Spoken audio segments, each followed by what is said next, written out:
Hey, podcast listeners, welcome to What You're Reading, the podcast where I connect with fellow book enthusiasts to chat about our latest reads, the topics that fuel our book obsession, and all the things that keep us glued to those pages.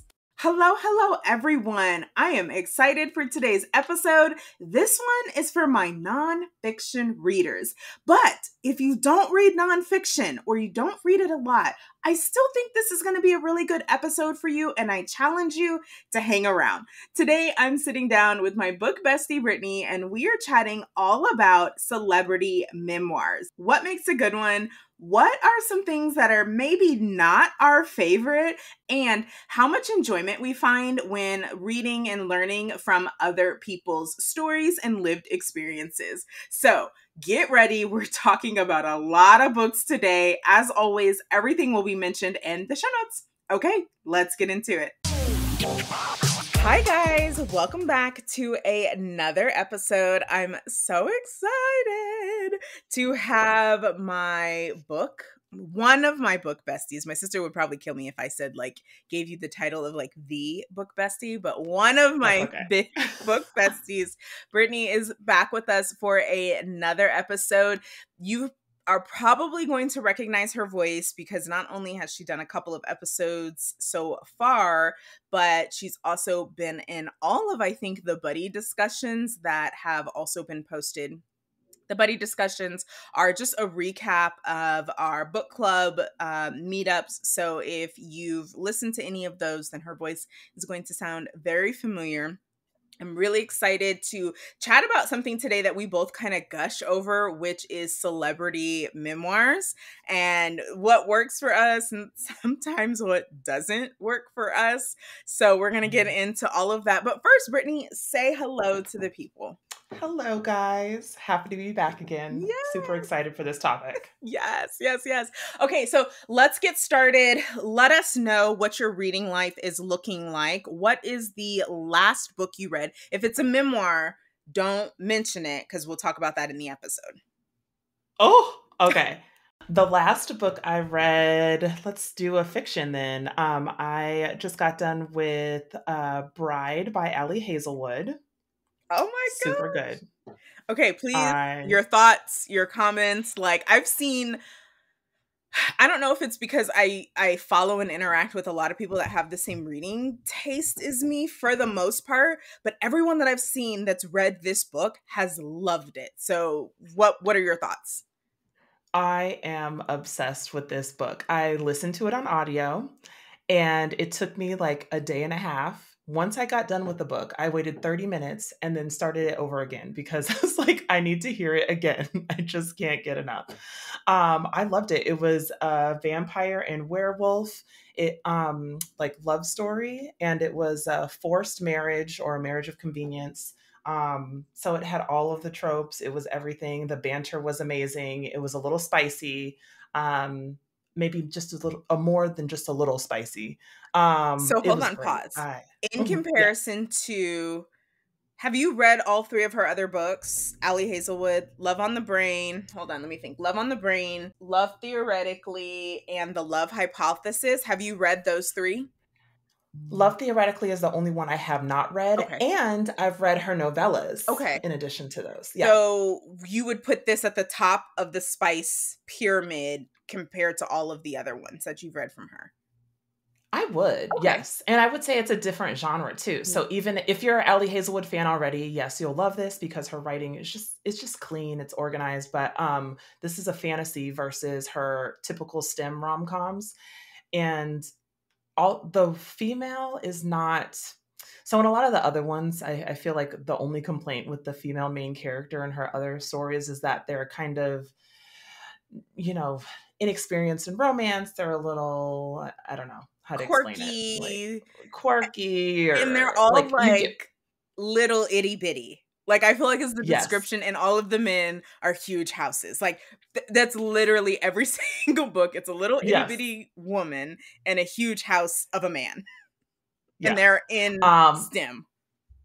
Yes. So this one is not like that. The woman is tall, so I was like just envisioning like my height on the vampire, so it was amazing. And then the werewolf is obviously big and tall, so I was like, yes, we got a tall power couple. It was amazing.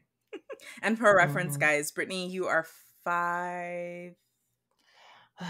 Like 11, 5'11". I 5'11". try to say 5'10" and a half, but every time I go to the doctor, they're like, girl. Yes. So that's great. You've got some tall rep in there. Great. Yes. Great. Okay. And for also context, you're not a huge fantasy person. Like you read some here and there, but you're not that's not like one of your top genres. No, it's not. For some reason, the vampire werewolf situation, I fell into the Twilight trap when it came out. And full disclosure, I was not a child. Like some people are like, oh, that was my middle school age. And like, okay, it was not middle school for me. But I full on loved it. And this was like everything that I would want now as an adult, from a werewolf vampire love story. So it was great. But my typical genre, I feel like these memoirs and nonfictions are right up my alley Okay. and my standard genre. Mhm. Okay, cool. Awesome. And then what's something that you're currently reading or working on? I am currently reading Skin of the Sea. Okay. So another fantasy. I was really trying to get through it during February since it was Black History Month Mm. and it's a Black author. But it is by Natasha Bowen and it is about a Black mermaid. But I'm having a little bit of a harder time because it is in the fantasy realm, I think. It's just, they just keep going on a journey. It's a journey after a journey. And I don't know. That's not your thing. And I think that's fine, I think with this, like you've learned, because we've talked about this, you're texted about this back and forth, but I think with this book you've learned like, I don't think I'm a fan of this journey stuff. Like, I need you just Mm-mm. to stay in one place. Yes. Yes, please. Like I like elements of like magical world Hmm. in a contemporary environment. So if Okay. it's like My Date with the Vampire, which I read last October and I loved it, but it was like there was a vampire, it was a rom-com with a vampire who got a roommate, which was a standard, like she was just a normal woman. So he was a vampire in the real world. So I feel like I like mystical elements in my books, Okay. and that's fun for me to, take me into the fantasy realm. But world building, and then they got a journey, and then something happens, and then they got to fight, and then someone dies that I've, become accustomed to, and then they got to find something, and it's too much. Too It's too much. much for me. Okay. No. Okay. That makes sense. I really wonder, just now that you're thinking about that, I think because a book that I loved and was so excited for you to read that you didn't, not that you didn't love it, but you didn't love it as much as I loved it, was The Blood Trials by N.E. Oh yeah. Davenport. And I loved that. And I was like, oh my gosh, this is giving me Black female girl rage. They've got the magical element. It's a little sci-fi too with some of the stuff that's going on. Like, and it's like, it was just so propulsive. Like from start to finish, it was like, we're going, action packed. I couldn't stop reading it. And I was so excited for you to read it. And you were just kind of like, eh. And I was so Yeah. hurt. Oh, I and you know what? It was like, if not for the Black girl rage, like that's the part that got me. But say that element was not there, didn't. I would have been like, oh, I don't know. I think I'm out. It's just, but it was okay. They were at least in one place. They didn't do this journey so Yeah. much. And it's like, you've built the world. I bought into the world. You're in one place. I see the one place that we're in. But every 2 chapters, we keep going somewhere else. Mhm. Like it's too much. It's too. So at least the Blood Trials, they were in one place. I was really imagining like what's it called? The Allegiance series. Is Mm-hmm. that what it's called? Like the Yeah. Divergent series, Mm-hmm. the Divergent series. And I was really imagining like a Black version of that kind Okay. of. Okay. Hmm. Yeah. No, that makes sense. So I'm wondering, and not that this is a suggestion episode, just the way that our conversations always go, but I think that you might actually really like Blood Debts by Oh, okay. Terry Bittenwalker, I believe is the full name. And that is set in New Orleans. but they're magical twins. So you've got like this actual, like they're going places in New Orleans. There's a, you know, a riverboat that one of their cousins owns and has shows and stuff. So they're literally, they're going places, but everything is within their community in New Orleans. But it also Okay. has that magical element to it because, you know, they practice magic and all of that. And there's the political inside of their like magic system, the political intrigue, and trying to figure out what really happened with their family, if you know, back a couple of decades and all of that kind of stuff. So I think that maybe from now on will be my type of fantasy recommendation to you, or is like stuff that at least has real world elements, or it's not like this Mhm. huge world building scene. Yeah. Yeah. That sounds good. I have it on my TBR only because I saw that you you read it. Because I usually like the stuff you read, so Yeah. I'm like, okay. Yeah, Yeah. I think that one is probably more your speed. I think you would definitely like that more. And the second book is coming out, I think before the summer, sometime this spring. So Okay. that would be cool to just go right into it because of the way that it ended. Man. How much further do you have in the mermaid book? I think I'm only like at 82%. Okay. So you might be able to finish hmm that up in the next couple of days. Yes, I really want to knock it out so that I can move Move move on. on. That sounds awful. No, I get it. Yeah, ready to move on to something else. I totally understand. Mhm. Okay, well, let's go ahead and move into today's subject, talking about celebrity memoirs. Just tell us like why is this your thing? Like why like you love celebrity memoirs. What is it that you just love so much about them? And you know what? It's not just celebrities, but all memoirs. Mm. I love two things. I love to learn something new and different about someone's experience or what they've gone through. So I really do love when it's like so far from what my reality is. But then I also like when it's inspirational, their experiences are inspirational. So if it's a celebrity, how they made it from where they started to where they wound up or how they built their business, like those types of things, that's why I'm all in on these. Okay, okay. That makes sense. So is when you're picking them up, is there something that you're like, I guess, specifically drawn to or that you're hoping to get out of a memoir? I want to see the full autobiography of them. So I want to see kind of like from the beginning when they were younger, all the way through their lives until where they are now. So I don't necessarily like when it's like little snippets or stories or just, ins and outs. I want to hear the full thing from back to front. And then I really do love when it's like the audio is done by the celebrity. I love that because it's always going to be good. A celebrity or an actor or an actress, they just know how to do the voice and it's so good. Yeah, yeah, yeah, yeah. I agree. Are you sticking with people that, well, let me back up. Okay, so you're saying like, you know, it's got to be linear pretty much, right? It needs to be like Yes. infancy to now. So you don't want them jumping back and forth through time. No, I want it chronological. Okay. Okay. And Mhm. then do you have to have prior knowledge of the person? Like, is that what makes you interested? Or are you interested in some of the stories too, where it's like you've seen or heard about this person, you don't know much about them. So now I'm interested in learning. I'm equal parts both. So if I already know them and I already like the celebrity, then I'm like interested in reading like more about them or about their journey. Maybe I only know them from like their piece of work and I don't know exactly what their background is.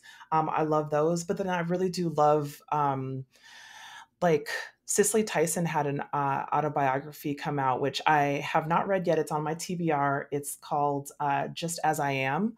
And I know that she was, like a historical Black actress. I only technically know her from Tyler Perry movies, right? And then my dad would see her and like, oh my gosh, it's Cicely Tyson. I'm like, okay, well, she must be a big deal since by his reaction. So I have to go back and see what about her, but I have no point of reference as to like what she's been in, what she's done. And then Barbara Streisand's I kind of wanted to do, but then I saw that her audiobook was 48 hours. And then I was like, I think I'm out. Barbara Streisand, like, I think that book page count, when I looked at it, was like almost 1,000 pages.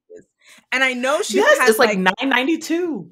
She's had like this wonderful like career life, like she's, iconic for different reasons, but not like at that point for me, this might need to be a part 1 and part 2. Like I don't for a memoir, like I don't know if I barely made it through Promised Land by Barack Obama because that was like a 24-hour listen. And honestly, you can speed it up.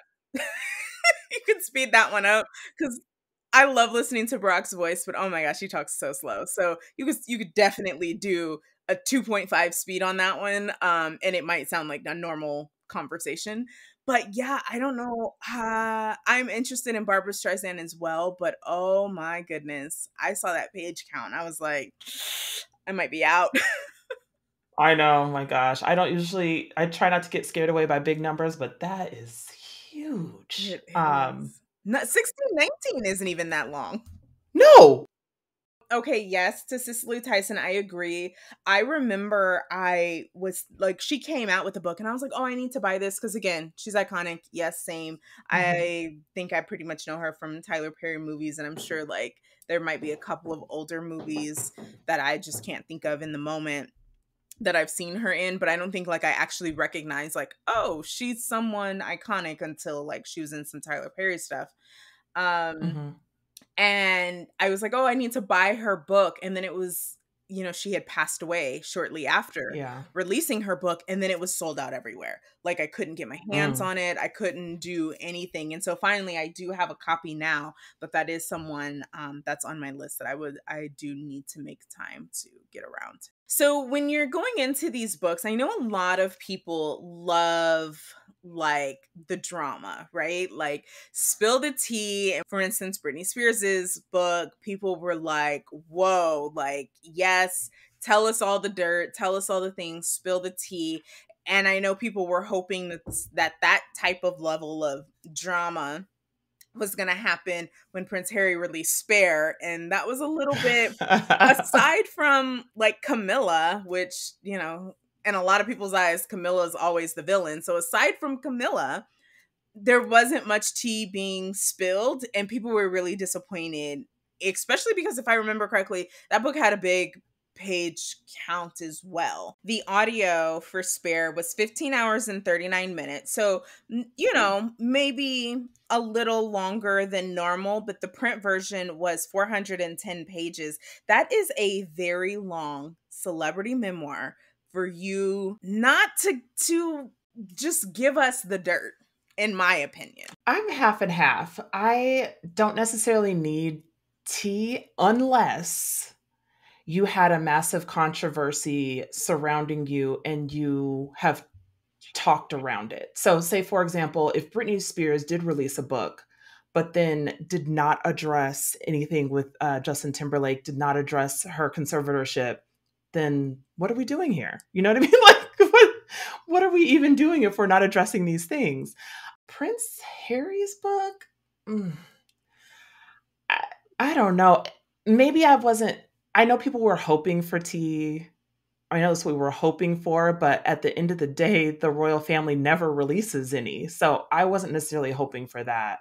I wasn't a huge fan just because, at the time, it was really just like an informational for me. So I did not know anything about Prince Harry except for his mom died, really. And him and Meghan were a huge thing. Like he finally came onto my radar when he got with Meghan Markle. So I was like, oh my gosh, I want to know about him and like what's going on. Are they actually going to include people of color, and then they didn't, and then that was a whole hot mess. But I feel like I got everything that I needed about the royal family from watching The Crown. That series was amazing. Okay. Watch The Crown. I watched all the interviews with Prince Harry and Meghan. Like, they did Oprah, they did all these talk shows, they did podcasts. There was a documentary on them. I feel like I got all the tea that I needed from those things. And then his was about his life. So it was exactly that. And it was just boring for me. It fell flat. I DNF'd it. But yeah, I got all the tea you want is in The Crown. Okay. It was made for entertainment. Watch it. Yes. So you've officially DNF'd Spare. Mm-hmm. Yeah, I couldn't. And it had a lot to do with there's hours in the middle where he's talking about his experience in the military. Now, that is his life.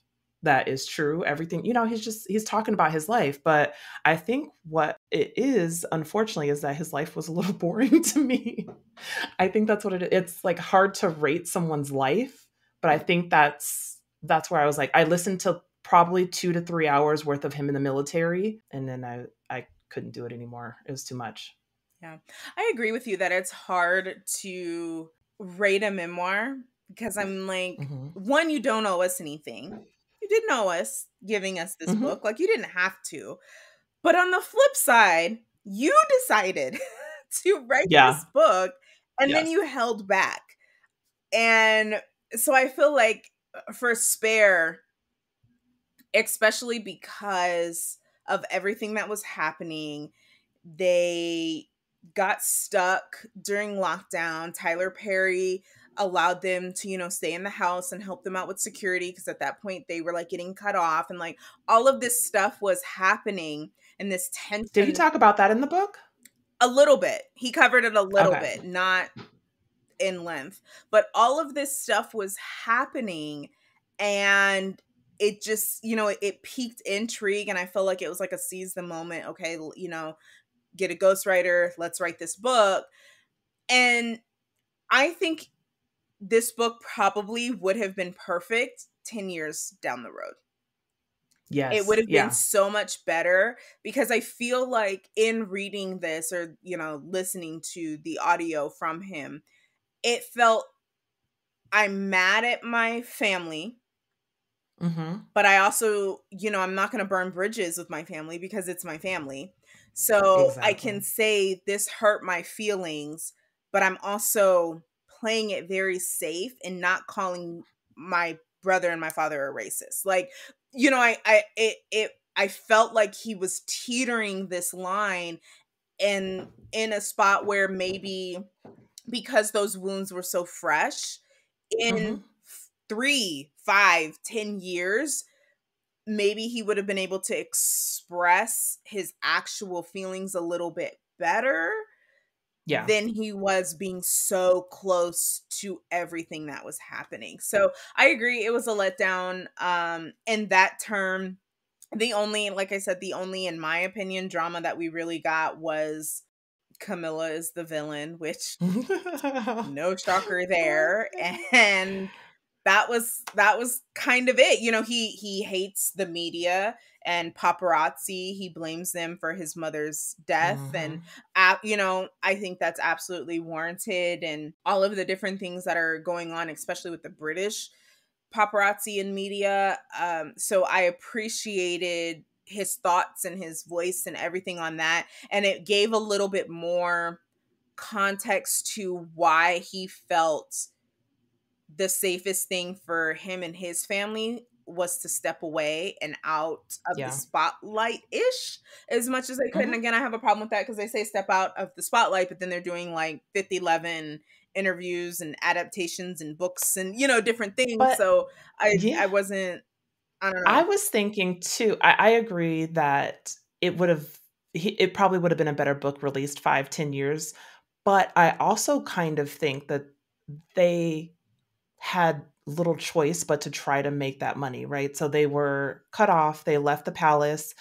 They stayed with Tyler Perry. But then I feel like there's a level of money that you need to have that amount of security on you and live in certain places. Like, I think that they were trying to really it was like a money grab. I honestly feel like all these interviews, the book included, I honestly think that it was like, what can we do to make money right now? Yeah. It's not like they can go, get a an executive assistant position or something. I don't know. Right. Yeah, that's Maybe a she good can point. go act again. Yeah. But That is a good point. So kind of playing kind of going back to what you said about rating, what do you feel, how do you feel about giving ratings to these celebrity memoirs? Because I saw some people, at least some of the ones I follow, criticizing the book, but very clearly stating, I'm not giving it a rating because and they said it feels weird, just awkward to rate someone's life, right? To say, yes, you get, yes, your life is mhm. worth, your life story and the way you I told it know. is worth 5 stars, or your life story and the way you didn't tell it is worth 1 star. So I saw that, and then I saw some people giving it 1 star that were like, he just shouldn't have written this book. Like, it's just, let's put it out there, let's say it, like, he shouldn't have written it. Looking back at my rating, I gave it 3 stars because it was very meh. And I just kind of felt like, Mhm. okay, whatever, nice try. You got my coin. I downloaded the audio, and Yeah. good luck to you. I don't need another story. Yeah. Um, when I do my ratings, I don't rate it based on their story. I try to rate based on my enjoyment of their story.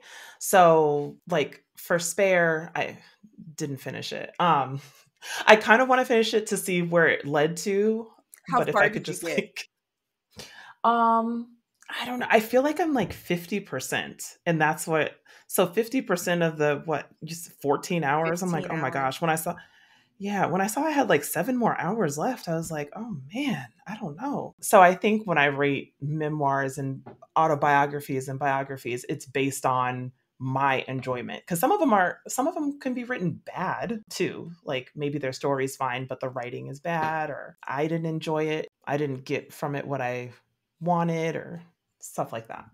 That makes sense, and I understand that. And I like basing it off of your enjoyment, um, versus I don't know how it was written. I don't know, and I think it's a tricky, and it might apply differently to different stories, different people. So, like, for example, Jeanette Yes. McCurdy's "I'm Glad My Oh my Mom gosh. Died." Yes. 5 stars. Yes.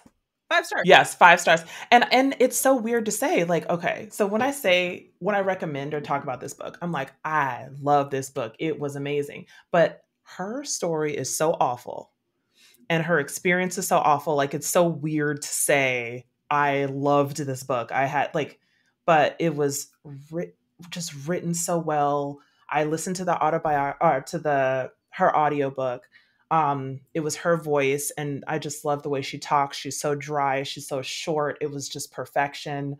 Um, her story's awful. I cannot even believe that that was going on at the same time. Just guys, you have to read this book. And I feel like her title is not just clickbait. Like I think she was getting so much pushback and so much crazy over the title of her book, and it is so valid. It was so warranted. It's so perfect for what she was feeling, what she's going through, what she wrote about. And oh my gosh, just Jeanette McCurdy, it was amazing. I agree.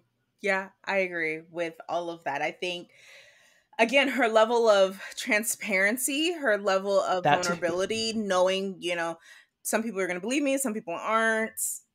People are going to be, with me, and some people aren't. I'm going to receive her criticism, like all of that. And she just put herself on the line. That, I think, is what makes, for me anyway, a great memoir. Those honest moments. And there were moments in it where she was admitting, like, this was wrong, or I got mad at my therapist, so I fired her. Like, she's saying, Hmm. like, and that, and we know, like, she's saying, like, that wasn't the best, but I wasn't in the place to hear what she was trying to say, and so I kicked her to the curb. Hmm. Like, so there are Yeah. these moments, I think, for her, because she's gone through her growth journey, and of course it's never ending, she's still going through it, but I think she was able to reflect and articulate a little Yeah. bit better. Whereas in Spare, I don't think there was much of that reflection. I think it was still just so much raw hurt over so many different things. And so Yeah. we didn't get any of the in those moments like I was wrong, or I wish I would have handled this differently or better, or I did things the best that I could. Like I just didn't feel there was any reflection. It was just like, here's my side of the story of everything. This is why they're wrong. This is what they did to us. Hmm. And that was kind of, and on the flip side, like I don't feel like he was, yeah, I don't know. I would say that in that comparison, Prince Harry's British, which is like one of the tropes that they're not very like feeling, they're not very and I don't know if this is entirely true at all or just has to do with their accent and how we perceive it. But I don't, the trope is that they're not very self-reflective, but then he's a prince. So I also feel like he wouldn't have a lot of the self-reflection that normal people would. I don't know if it's like he's not normal, but I do feel that would, it feels like to me that would be typical of Prince Harry to not be as self-reflective as we would have liked. And then in Jeanette McCurdy's book, so that one of the way that she played it out and the way that she wrote about it. So I knew of Jeanette McCurdy. I watched all her things. Again, I was definitely college age watching like iCarly and Sam and Cat. And yes, I watched her on Nickelodeon from front to back. And so I knew of her on TV. I knew how big she was. I saw her on TV all the time, and had no clue that this was going on. I don't think that it was ever, it wasn't in the like, she wasn't in the tabloids for it. She, it wasn't news. It wasn't clickbait. I think it had a lot to do with the fact that she was a Nickelodeon actress. The fact that like because I feel like they keep their personal lives out of the population a lot, them being children and them being on those specific channels. So had zero clue that this was going on. And I knew how big she was. So to read about her story. So this is like an example of me reading a book of someone that I already knew about and then finding all this backstory out. So for me, it was just chef's kiss. It was perfect. Yeah. Yeah. And I wonder, if that makes some of the difference as well, knowing, having had some exposure or knowledge over time of a celebrity or of a person.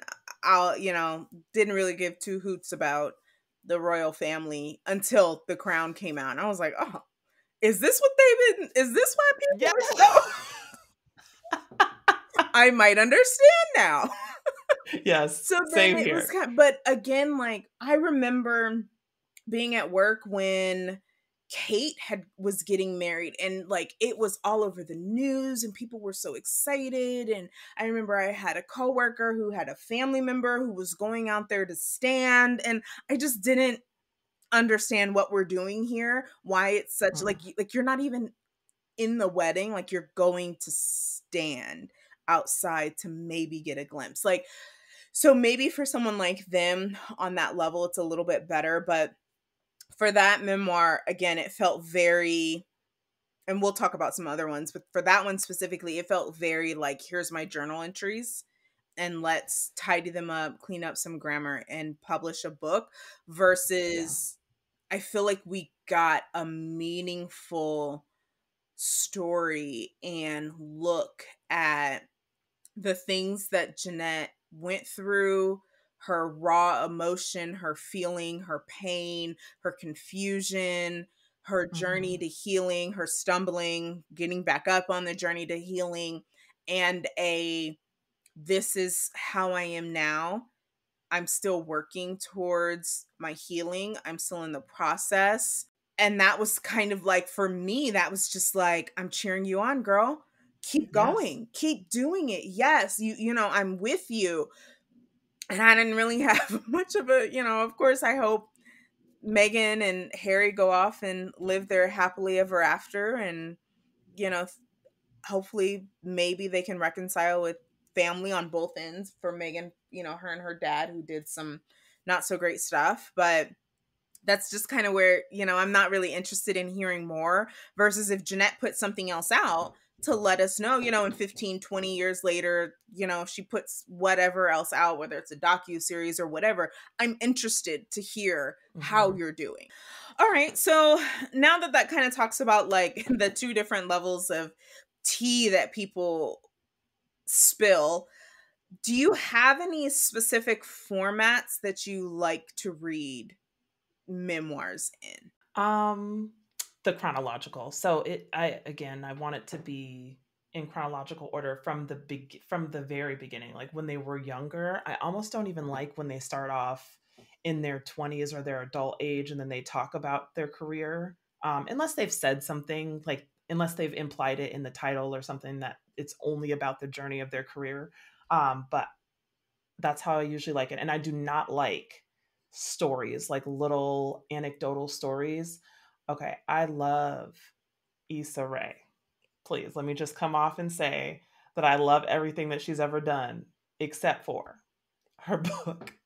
The Misadventures of the Awkward Black Girl it was like anecdotal stories about her growing up. When really what I wanted from Issa Rae, since she is legendary, she is a legend. I want to hear from the time she was little, her journey to the time that she formed who she is now, journey through her career, how she started her the Adventures of Awkward Black Girl on, what was it, YouTube. Then she did Insecure. Like, I want that story. She did not hit on any of those things. The main thing that I wanted to hear about, she did not hit on her career at all. It was just like anecdotal stories about her coming of age. I don't like coming of age stories. Like, everybody comes of age. It's enough already. Yes, I agree with you. That wasn't my cup of tea, and I'm so sorry, Issa. I love everything Issa as well. I'm so sorry. That one got like a 2.5 star for me. A couple of things though, having read that, I think we read that as a group with the book club in 2022.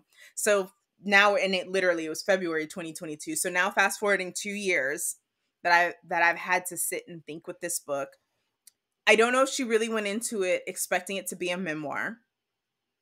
I don't think so either. But I think that was kind of the way it was marketed though. Like after reading it, it was kind of like, this isn't a memoir, but I feel like whether it was marketed or that was just the way we perceived it, as this was going to be a memoir.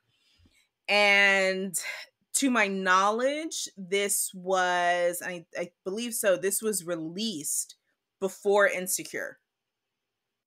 I did it probably was just my impression that it was going to be a memoir. That definitely is on brand for me to just pick up something with somebody's title or like the author's name and just be like, all right, cool, this is about their life. Yes. So we look at this book now and we're like, oh my gosh, The Misadventures of Awkward Black Girl. Remember the YouTube series? Yes, this is a memoir from Issa. This book, we're going to get the Insecure sections. Insecure was released in 2016. This book was published in 2015. So this book came out before Insecure was even like an official thing. So again, on our due diligence, going into this, reading it, looking at it, seeing Issa on the cover, seeing Awkward Black Girl and identifying like that was her thing.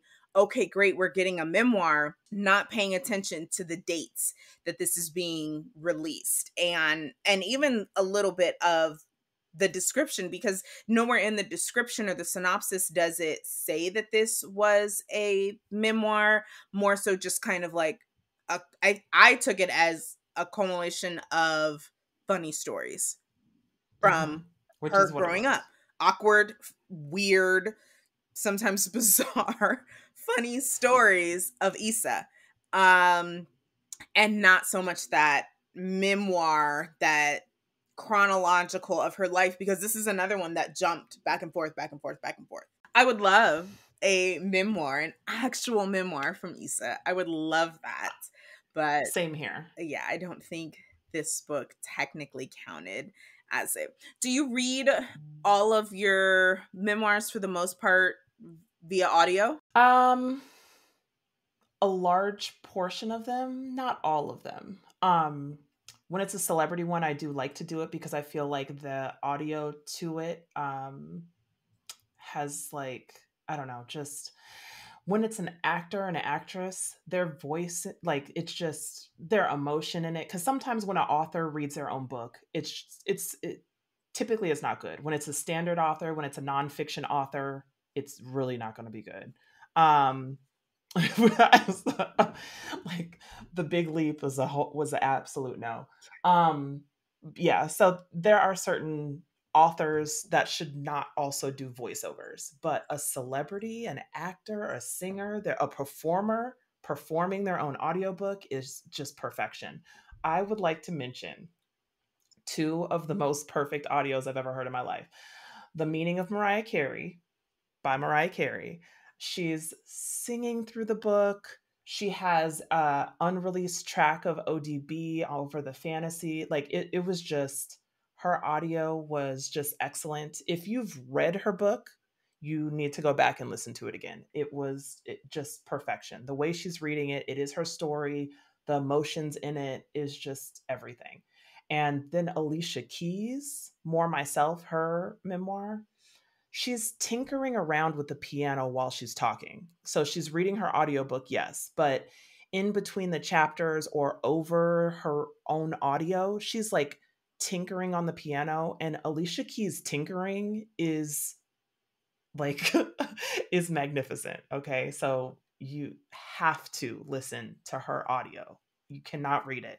I feel like it's a disservice that they released this on like in a physical copy at all, but you know. Yeah, it should have been like a dual buy. Like this is even more Yes. expensive than your regular, but it's because you're also getting the audio download. Here's the code, download it because you need to. I agree. I haven't yet. I don't know what I've been doing, but I haven't gotten to Alicia's yet. Mariah's was great. I agree with you there. Another one that I think is a great listen, and she reads it. She's just, I love her, is The Mother of Black Hollywood by Jennifer Lewis. And that's on my TBR. Way she, I mean, if you're familiar with Jennifer Lewis, if you're not familiar with Jennifer Lewis, we're talking about the mom, technically the grandmother in Blackish, and you know, she was the mom, and What's Love Got to Do with It, and like she's been around forever. Okay, so yeah, she was the auntie in Fresh Prince of Bel-Air. Like you need to know Jennifer Lewis, but to hear her talk about literally her experience as the mother of Black Hollywood, she played so many of these iconic mother roles. And to hear about her upbringing, her start in New York, her Broadway, how her career took longer than she wanted it to come together. Hearing her though read it and talk through it, it was just pure gold. And it's so funny because it's like, you know, she's the mother, and she's got this potty mouth and talking about some of the, you know, of course, the stuff that she did growing up in New York during, you know, the height of drugs and free love and all of this. And it was just such a great, I was laughing and shaking my head and like holding my face like, oh my gosh, are you serious? Like just to some of her experiences. So I think that's another one, again, an author who has read their own book and they do such a wonderful job. So hers doesn't necessarily have the music to it, but because she's such an animated person, you know, she's got the little laugh, like it would not have translated the same in book format. Oh my gosh. That's on my TBR and it's high on there. I'm excited for that one. Yes. That one is good. Do you have any other favorites that you think you've kind of read over these last couple of years? Oh my gosh, I have so many favorites. Okay, let's just do a few. Let's do like two more. Okay, let's do a few.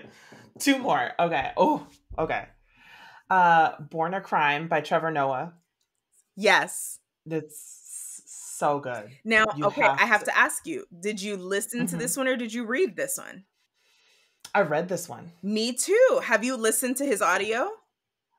I haven't. I feel like at the time I wasn't into audio like that heavy, and I bought it for. I feel like I read it on two plane rides, like a plane ride to somewhere. I finished the first half, and a plane ride back. Like it was two sit downs, and I knocked it out. It was so good. It was. I don't know how. I mean, he's a comedian, so maybe I do know how. Mm-hmm. But the way that he wrote it to where like I'm actually laughing. Like, Mm-hmm. Mm-hmm. cannot believe what, like, his humor came through so well in written format, and I've heard it's just that much Yes. better in audio. And In I audio. love Trevor Noah, so I can't believe I haven't listened to the audio yet, but I hear the audio is equally fantastic. I'm on the same page with you. I was laughing out loud at the physical copy of the book. I also can't believe I haven't gone back and listened to it because he is my only celebrity crush. Love Trevor Noah. So I want to go back and listen to the audio of this because it was so good. Yes, yes. And another one, just thinking, as you know, we talked earlier about spilling the tea, and I don't know if it's maybe because one, the majority of us didn't know who Trevor Noah was until he took over the Daily Show. And you know, there haven't been like all of these major scandals or big things or whatever that have happened around him, to where there wasn't necessarily a lot of tea to spill, a lot of drama to spill, but his life, or at least the way Mm. he told his stories, and the fact that he was this young, mischievous, bad kid I would have yanked up on if he lived on my block, because it's like, dude, you are a bad kid. I don't know if it's because it's that, and maybe that's what made the story, but there's no major drama, a major headline news that he has to What? address. The apartheid? Well, okay, yes, but I mean, Okay. yes, I mean celebrity-ish drama Oh, okay. Okay. that he had to address to make us interested. Does that make sense? Well, one of the main reasons that I was interested, yes, it was comedy, but um, it fed into my living through someone else's experience. So his actual experience during the apartheid, like, yes, we learned about it in school, but I really truly feel like it's so hard to understand the apartheid and what it was going through in the 90s, right? In the 90s, we were alive in the 90s. We know what our lives looked like in the 90s. So it was kind of hard for me as a child in the 90s to understand truly that it was that bad somewhere else at the same time. Does that make sense? Like I could fully process what slavery was because, you know, the time away from where it was in current times. But it was so hard for me to process as a young person learning about the apartheid. So now, like reading Born a Crime and listening to his lived experience and everything that he went through, no, this is not necessarily a spoiler. This is in the synopsis, but his mom was black and his dad was white. So he was in essence born a crime. They were not allowed to um, mix amongst the races. They weren't allowed to have interracial relationships, marriages, or children.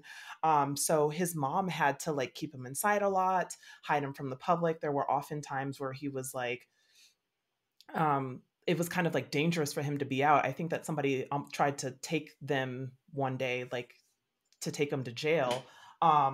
So he went through a lot of that, but it was just, I don't know. For me, it was like fascinating to learn about something. And then he's hilarious too. So that's kind of, it's just hitting all my sweet spots with what I want out of a memoir. That's so interesting. I picked up this book blind. I saw his face and I was like, Oh, oh my God, Trevor Noah. yeah. Daily Show, yes. And I just went into it. I had no idea. Of course, after reading the book, I'm like, oh, literally, he was born a crime. After reading the book, I knew. But I picked it up and went into it because one, he's incredibly gorgeous. Mm-hmm. I think he's funny, and he's black, and he's like South, like from Africa. So it's like, yes, let's read it. And so I didn't go into it that way to learn it. I just was interested in what the heck this guy has to say and was so surprised that it was so funny. Mm-hmm. It was so funny and it was so good. And it Yes. was chronological. We start from when he's a kid. I agree. I Yes. love that too. He doesn't necessarily go into a lot of detail of his In time his on The career, Daily no. Show. He doesn't go into any of it. It stops when he starts to leave for like college and stuff, like go on to okay. So then I also like when we set the expectation of what I'm listening to. So Issa Rae, there's a possibility that I didn't do my due diligence and look into the synopsis and the timelines beforehand.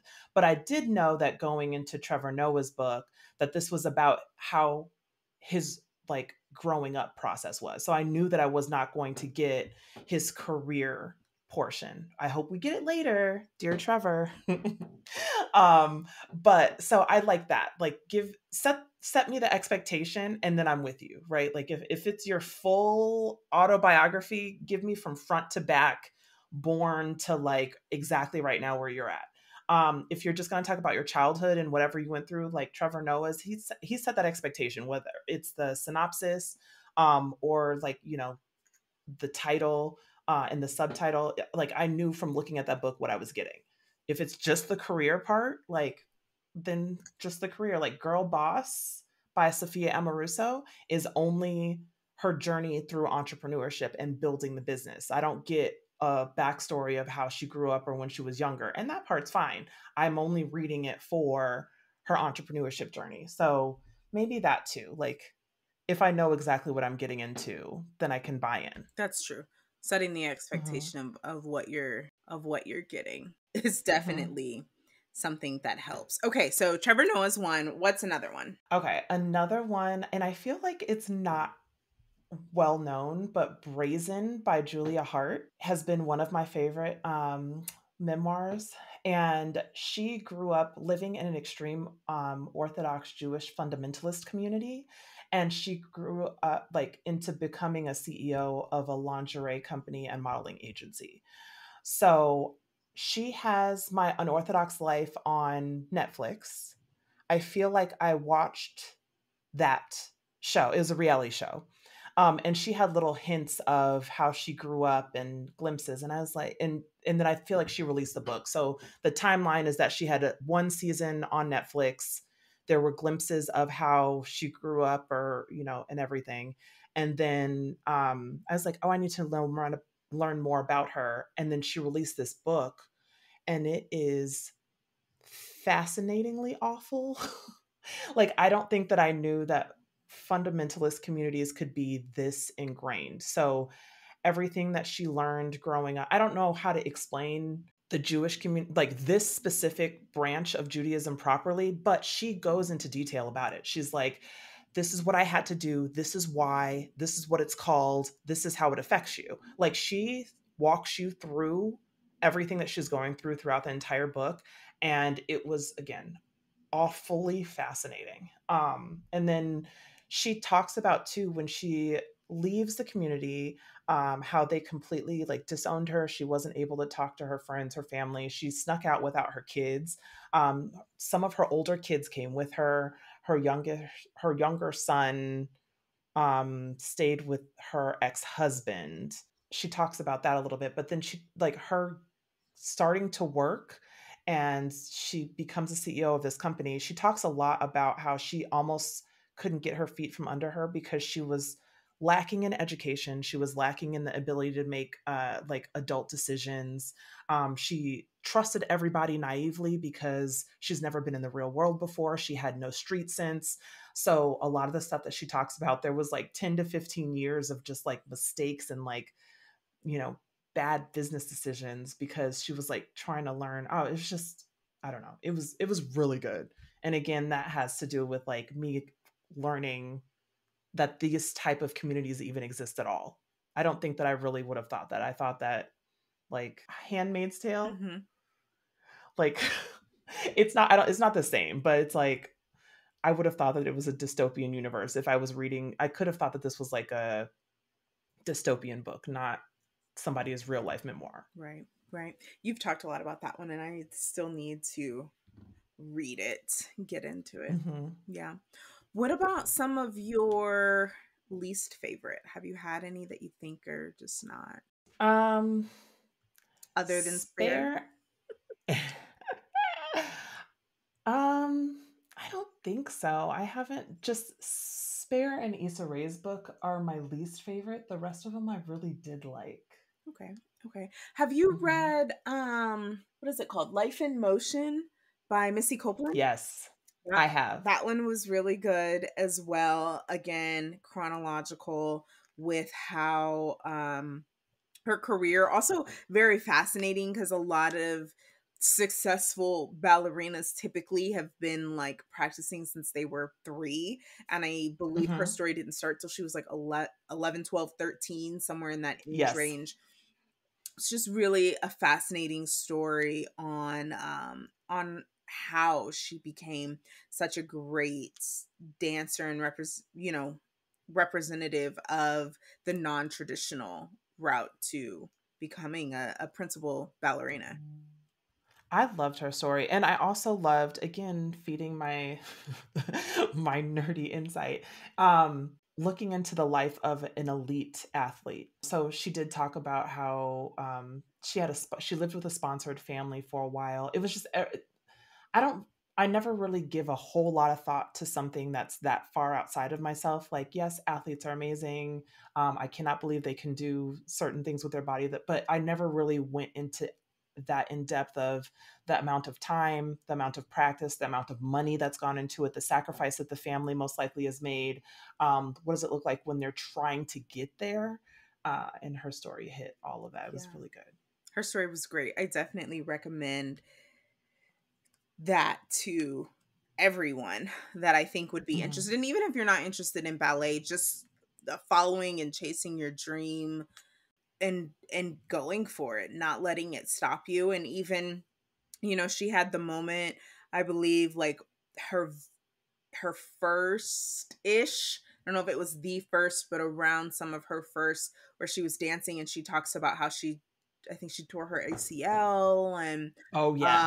like that process, and having to work through it and become stronger and everything. And it was just such a great story on like beating the odds and betting on yourself and working really, really hard to get to your dream, even when people are telling you to give up or it doesn't seem like you're gonna make it. So yeah, that was a good one. Speaking of athletes, you just read another athletic one, right? Oh yes, Asia Wilson, Dear Black Girls. How was that one? It was good. It was so good. It was a nice and I feel like it was nice and short. It was about 4 hours on audio. Asia Wilson is a WNBA player for the Aces. Go Las Vegas! For those of Vegas. you who don't know, Brittany and I are both in Vegas, but also Yes. both Ah, technically from Chicago. yes. But it was really good. She was basically, it was like a love story to Black girls out there. So she was talking about her journey in chronological order. And then she had kind of like a synopsis or a lesson for each story that she wanted little Black girls to take with them. She was definitely talking to, um, yeah, little Black girls. I mean, I really enjoyed it too, but I would definitely recommend it to young people. Um, my friend Allegra's daughter is gonna listen. We'll talk about it too. So I think it's really good for young people. Oh, that's awesome. I love that Mhm. have a story or something of encouragement to give and share. And I believe even, just because we were just talking about Missy Copeland, she has like a young reader's version. And so does, we didn't Yes. even talk about this, but so does Michelle Obama. She has a Yes. young reader's version. Becoming, that's another one that I physically read, but would love to listen to the audio too to see how that audio I did is. both. You did both. How was Yeah, the audio? it was really good. I've physically read it, and then I feel like a year or something later, I went back and listened to it. I can't remember why. I think I was traveling, and I was like, I kind of just want something in the background. I would have done because I love Barack's voice the same as Michelle's. His is soothing, but the amount of politics is not necessarily soothing. So I enjoyed the promised land. Loved it.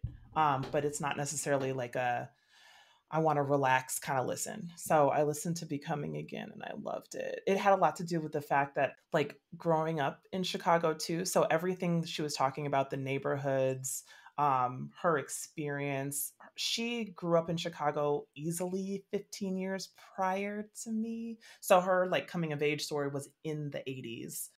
It was just fascinating to see like everything that she was talking about. I saw the results of like the white flight and the move, the factories were starting to pull out from the south side of Chicago, but I saw the results of that when I was growing up. So it was just like fascinating listening to her and her experience. And then, of course, the first lady, who does not want to listen to what the first lady goes through on a day to day basis? Like, of course, I want to hear this autobiography. Yes. From my first lady. Yes, from my Yes. forever first lady. I agree. It was great. It is definitely different than Barack's. And I think with Barack, I went into that. I don't know if I guess can we call it a memoir? Because he's had 2 other books. I guess maybe more so in turn, like just his reflections, I guess maybe of his president's, like his political career. But with that, because he's the first president that I had the opportunity to vote for. So that was like, I'm straight out of high school and that, going to rallies, campaigning at UNLV, registering other students to vote. Like that was my first time. And then honestly following his career. That was like, I was interested-ish in politics in high school, especially because when I was in high school, it was the whole Bush Gore issue with Florida and the voting machines and all of that. So like that was fascinating to me because it was like, how does this happen? Like I don't understand. What do you mean we don't know? It's coming down to the like, what do you mean? So he was my first like actual introduction into the presidency and politics and what's happening and all of the different things. And so I was so interested. So then listening to this book was honestly just a lot of reflection and almost the sense of deja vu, because as he's talking about things that are happening, I'm remembering in the moments where I was and how I felt about some of these things and, the policies and, some things that he got right and some things that he got wrong, because he was not perfect by any means and didn't do a lot of the things that we thought, he was coming in to quote unquote save or to fix or to do. But also showing like reminding how the government works as a whole. And how he can only, as a president, can only do so much, and the importance of our senators and congressmen and women and all of it. And I think that one definitely took me a lot longer to listen to, like I said, not only because of the length, but because it is kind of dense. He's talking a lot about policy and all of that. But it was just so fascinating because I could listen to something about any other president and I would have no idea like what they're referring to. I'd have to, even someone like Clinton, I'd have to look it up to see like what happened. And, when a lot of the story and things that were happening with the FX program about telling the story about like Monica Lewinsky and all of that, like I had to go and look things up because I know of it, but I was so young that I don't remember some of these specific issues and the other things that were happening. One of his staffers, committed death by suicide. And so like all of these things, and I'm looking them up because I didn't know, but for the first time, like listening to Barack Obama's, it was like, I remembered, I knew exactly what he was talking about. And it was just such a great nostalgic feeling to understand as I'm listening to it. I loved it. And I love that he spoke so much about how our government works. So you're 100% right. He would talk about the bills that he was trying to push forward, what exactly happened in those meetings. And I feel like that was why the book was so long, but I enjoyed that. Like I would have been lost and or disappointed if I didn't get all of the... I agree. The behind the scenes of what it was like for a president to be in the Situation Room as boots are on the ground and they're about to kill, get Saddam Hussein. Like all, like just the information, all of it was just so fascinating. Well, we've talked about a lot of books, and I know we're coming up on time. Are there any others that you think that people should give a try? I really loved More Than Enough by Elaine Welteroth. She was one of the youngest and the first Black author underneath for Teen Vogue. So her story and journey was great. I really enjoyed that. And then I Am These Truths by Sunny Hostin. She is one of the anchors on The View, which I love The View. I love Sunny. But she's just her story was great. She does chronological order, but she's so intelligent. I love that too. Like that translates to an amazing writer. And then just again, her intelligence level, she's the legal mind on The View. So she's a lawyer. She worked in the federal court system. And it was great. Nice. Are there any that are on your list that you are hoping to get to soon? Will is on my list. I have the Oh, audio. is it? I know. Yes, I have the audio downloaded. I don't know why I haven't just moved forward. Okay. John Lewis is. I have to ask. Okay, Will is Mhm. on your list. I have to ask. Are you also going to read Jada? Is it bad that I'm going to say no? No. I no, but I don't have a problem with her necessarily. Like some people are like, "Oh, I don't want to hear it." It's just I'm doubting that there's going to be anything new in the book that has not already been released out in the ether. And there's just so many memoirs and there's so many autobiographies and biographies that I want to read and get through. And it's not on there. I'm kind of hoping if I read Will's, then he'll talk about his marriage with Jada Pinkett, and then that'll be marked off and check mark. But she's fine. That's so funny. I agree. I have Will downloaded on my audio as well, and I think I got an hour into it, and for whatever reason, I just set it aside. I was just like, well, maybe I'll come back to this. And that was 2 years ago when it came out. Oh my gosh. And I have not gone back to it. I just haven't, I guess, necessarily been in the mood for it, maybe, or maybe we're so far removed now. I don't care anymore. I'm not exactly sure what it is, but I've lost the desire to read it. But I absolutely have no desire to read Jada's. And I don't know if it's just because other than a couple of movies, and of course A Different World, like the later seasons of A Different World, I can't say that I'm a huge fan of her. That might have a little bit to do with it too. Like Jada Pinkett, A Different World. Yeah. By all means. Yes, A Different World. But to me, like my experience and knowledge of her is that she's Will's wife. Yeah. And then they have a famously, open partnership. I don't know, entirely what's going on. A non-traditional relationship in that aspect that's been really public lately, which I'm not into the drama. So then I'm like, I think I'm not about the tea. I feel like the people that read her book wanted the tea, and I'm not about that life. Yeah. Mm-mm. Yeah, I agree. That wasn't something that I cared about. And I think, part of why she released it, in all fairness, is because she is known as Will's wife and she's had a whole career herself. Yeah. Right? Yeah. So I think that is part of her telling her truth and giving, I don't want to say her side of the story, but just talking about her life. But I don't know. I can't tell someone that they don't have a right to write the book, and not just her, but there are other people that have written books. And I just don't think that every celebrity needs a book. I don't think that and that's my opinion. Clearly every celebrity has their own audience. So I'm probably in the minority with this thought. We all have celebrities that maybe we'd like to see a book from, but I just feel like some celebrities just I don't know. So, and I've heard mixed reviews about it, but it's just not something on my list that I want to read. And then a couple other memoirs I want to read are John Lewis's Walking with the Wind.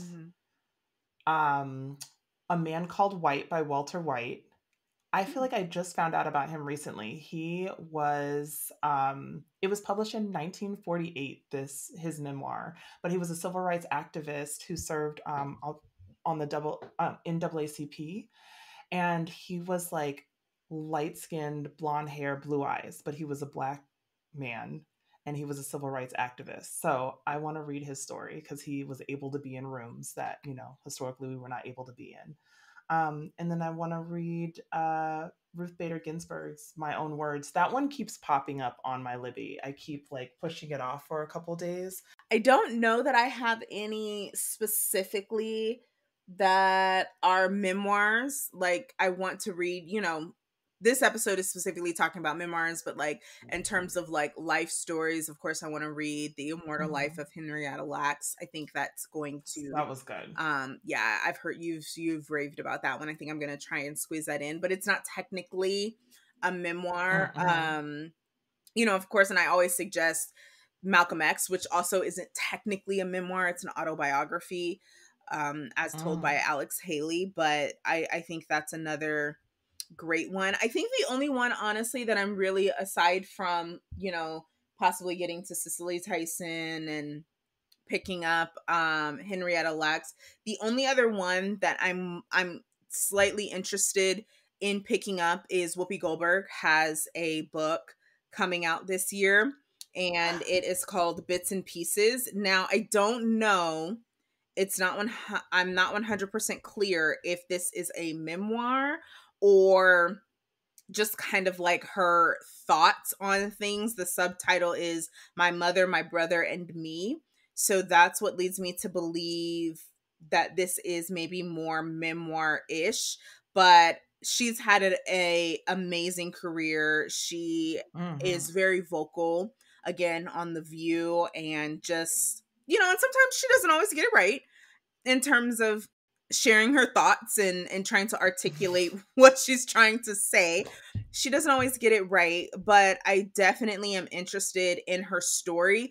And because Whoopi has been so unconventional with her fashion, if you want to say beauty, her Hollywood look, her dreads, which weren't necessarily a huge, a huge thing that you saw a lot of celebrities doing. Just all of it, Whoopi has been in her own lane, I feel like, since she came on the scene. So I'm hoping it does lean more memoir, because I would love to hear about that, her experience, especially the colorism that I know that she's probably had to face when playing roles in stuff such like The Color Purple, and how all of that. So I'm really hoping that she does that, as well as playing the supportive Black role to the lead white character. She's done a lot. So anyway, I'm just hoping that it is along those lines, because I think that would be really fascinating and really interesting. And so this right now, as of the time of recording it, is scheduled to come out May of this year. So oh my hopefully gosh, I we didn't get a even good know. story. I'm so excited. I love Whoopi. So I know we've talked about quite a few books. There's one other that I just want to throw out here for our listeners that I think would be a great listen, and that is I Am Malala, the girl who stood up for education and was shot by the Taliban. I think that is such an important book. This was written around, this book is 11 years old now at this point, or close to it. It was first published in 2013. I think that's such an important and powerful story of this young lady and her resilience to pursue and become educated and still go to school and speak up for women and girls who wanted to go to school as the Taliban was rising and coming to power. So again, I think that it exposes us to a different side of story that we hear the quote unquote American version of what was happening and going on with the Taliban, but this is a lived experience of what was happening and going on. So I think that story is really just an important one to pick up and listen to. So I just wanted to throw that one out there, because the other one that I just want to quickly mention is Solito by Javier Zamora. And this one Javier is a poet, and he currently lives in America, but this book is talking about his journey into America. And so he originally came here illegally, and what that was like, and how it was supposed to be, a week or 2 week journey, and it ended up being a 3 month, I believe it was like a 3 month journey. And he's talking, and he's 9 years old at this time. So now as an adult, he's talking about what it was like to go through that process as a 9-year-old traveling in the desert with a coyote. And he was the only one. His parents were already here. His grandparents handed him over to the coyote, and he just kind of had to go on his own and be a big boy and figure it out. And so that one was honestly really emotional. And this is before the time of cell phones. So like his parents are just hoping he's going to get here. Like, all of it was really a powerful story, again, from someone who has lived that experience. So I think that would be another great one to pick up. So I know this episode went a little long. I know we usually do the round where there's a book for that. I'm going to condense this, and I'm only going to ask you 3 because we've shot out a lot of book recommendations today. So the first book that I want to know is, what is the last book that you purchased? Votes of Confidence, A Young Person's Guide to the American Elections, by Jeff Fletcher. It is election year. Trying to stay on top of that. Yes. Love it. Okay.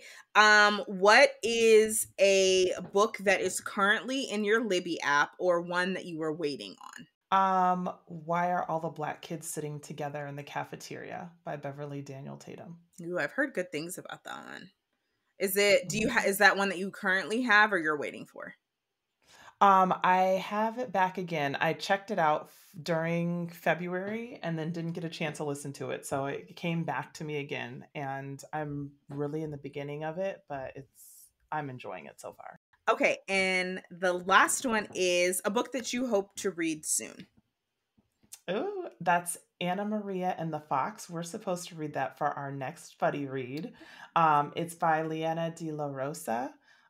Super excited about that. Yes, I agree. And that one has to deal with the French occupation in Mexico. So yes, I agree. I'm excited about that. That's a subject that I don't know much about. Brittany, thank you so much for joining today. Guys, all the links to where you can connect with Brittany are going to be in the show notes. If you want to tell the people, though, quickly, what is your Instagram? My Instagram is brit.kirkland. Yes. And everything will be in the show notes. And of course, we'll have Brittany back. Like, this might as well at this point be like a once a quarter thing, because we always talk about stuff and I'm like, oh my God, this is a great podcast episode. Let's schedule it. So I'm sure you'll be back soon. But until next time, guys, we'll talk to you later. Bye. Bye. Hey there. One last thing before you leave. Are you looking for a group to read and chat about books with? I'd love to invite you to join us on our current buddy read of The Color of Law, A Forgotten History of How Our Government Segregated America by Richard Rothstein. We'll be having 2 virtual meetups to discuss this book. Our first discussion, where we'll be covering the first half of the book, will be on Sunday, June 23rd. All of the details, including the link to join our monthly book thread, can be found on the Geneva app, which you can access by clicking the link in the show note. Quick reminder, all books mentioned in this episode can also be found in the show note. Thanks so much for joining us on today's episode, and wishing you a wonderful reading adventure until we meet again. Chat soon.